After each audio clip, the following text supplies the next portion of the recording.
Hello everyone and welcome to this PVM series guide for Liberation of Mascot. In this video we're specifically going to talk about how to base Beastmaster Durzag, and we're going to go through some recommendations and tips to be able to fulfill this role. If you are not comfortable with basing or you wanted to get a fresh view on raids, make sure to click on the annotation on the screen that's going to appear, and that will take you to my playlist with every single guide that you need to be able to raid. One thing to note before we continue is that, as usual, raids is a 10-player effort, so it switches and changes a lot according to the hosts and the players participating in it. So if I say something and a different host asks for something else, there's probably a reason behind that, and just make sure to adapt and be friendly. Without further ado, what do I recommend as a requirement to base Beastmaster? You want to have 90 in your chosen combat stat, 96 for Herblore, and 94 prayer, and within the light to be able to use the Fortitude Curse. Again, depending on the DPS team you may want or may be able to drop those stats down. I based with 80s in magic and defense with tier 50 gear, so it can be done. Just be clear with your group and make sure that you have a lot of DPS to compensate if your base cannot tank for long. In terms of equipment, bring your best DPS or tank gear. If you are learning, it is recommended to be using tank gear.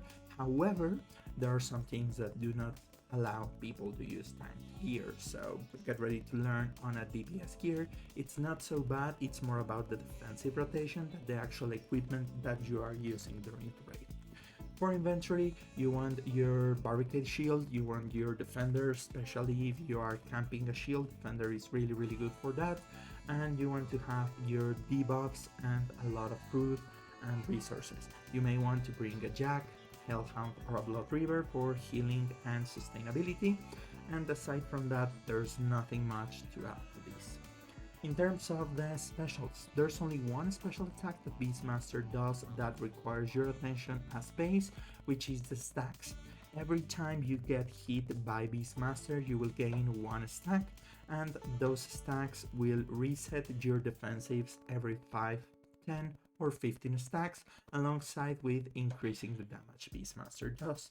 They're shown with a little icon of an arrow in your debuff bar, and you can be counting them and preparing for it.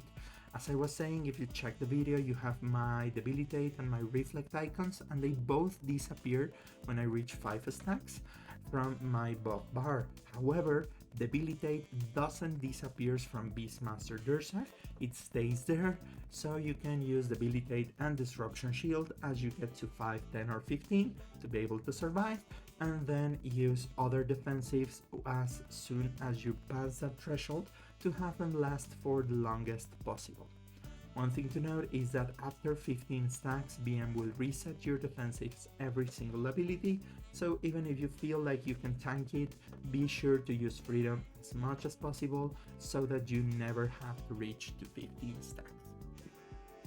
Now the basics are covered, we're gonna go through one Beastmaster fight, and the first thing base does differently is at the start of the fight, after the waves of arrows and chargers, you want to run towards the northern part of the arena. Once you're there, you're gonna pray melee, and you're gonna remain praying melee for the entirety of the fight. You're gonna provoke Beastmaster as soon as it spawns, and you're gonna lure him to the southeast corner. You can wait a bit where I'm standing to let south chargers pass by. During this raid we are actually doing a pit, so we're not gonna have a south chargers happening, and I'm gonna be tanking the chargers as well. Then you're just gonna be attacking Beastmaster until he is dead. It's basically your job to be rotating defensives, abilities, and whatever. And right now, if you see, I'm having 3 stacks, so I can use some low duration defensives like Resonance, like Divert, like maybe Reflect and Debilitate, which are just getting cleared by stacks here. During this particular clip I have others which are more stable, but during this one I take a lot of damage, so I like showcasing that because it can happen. Right now, as you saw, I just barricaded after getting to 6 stacks, and I used freedom to go down to 4 again. I gotta get another defensive reset. Now I can use other stuff like revenge to deal a bit more damage while camping defender, or I can just focus on hitting him.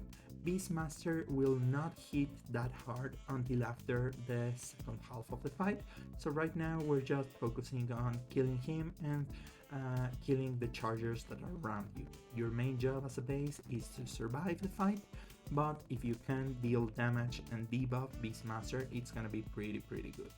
There I go, I just gated, I have 7 stacks, so that's gonna give me a lot of time to enjoy my gate. My gate is now done and I'm back to the flag melee.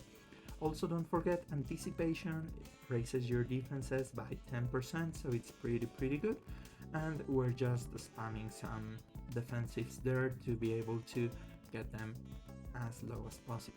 I'm not at 11 stacks and it's nothing to worry about. I use freedom to go down to 6, that prevents me from getting the 15, the 10 or the 5 reset and gives me some time to work out on defensives and lower his damage. And I drop preparation reflect to reduce a bit of the damage and ready up a resonance once I get my defensive reset. Now Beastmaster just reached half health and the backup is gonna poke him and he's gonna start attacking him. That's my cue to just DPS him down, DPS the chargers I have on me down, and use freedom to clear the stacks as much as possible. Ideally, backup will have it until all of my stacks are cleared. However, Beastmaster sometimes likes to just, I will go back to base, hit him back.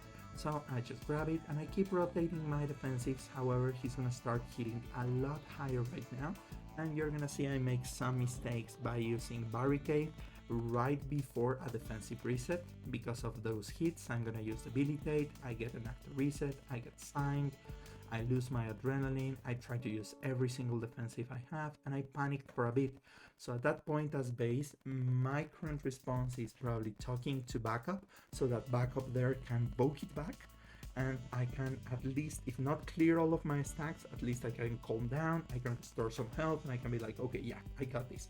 I poke him back, I'm gonna use debilitate, I'm at 7 stacks, and I'm gonna just keep resetting my defensives.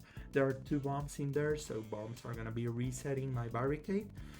And then I lost all of my adrenaline. I wanted to use it right after the explosion but missed the timing, and then I'm just making sure that BM dies. After all, even making some mistakes, you can easily survive if you keep your guts on you. We're doing some feats during that raid, so that's why it was a bit slow, and hope that it is all clear and it can help you get your first base.